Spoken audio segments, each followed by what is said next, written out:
उसको तोड़ दो, चोट रहता है वापस लाओ उसको। खान साहब पे ये लाइन ऑफ कंट्रोल क्रॉस करना है, हम वो भी क्रॉस कर जाएंगे। अगर आपको हमने ये दिखाया ना कि आपने किस कौम को हाथ डाला है, तो आप हमारा नाम बदल दीजिएगा।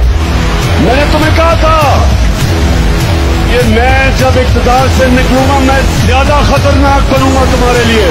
उधर तो मैं बंद था, जंजीरें गिरती नहीं तोड़नी पड़ती है,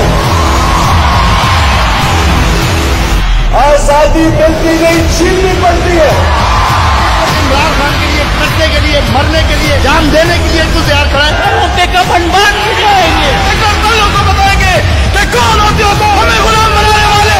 हम लेकर दिखाएंगे सलाम कैसे लेते हैं। हुकूमत खान बराश नहीं आने देंगे। मैंने एक रात में अल्लाह का फजल इस कौम पे देखा है। वो एक डायरी उठा के एक जुमला बोल के निकला है, अल्लाह ने जो दिल बदले हैं इस कौम के, उसी को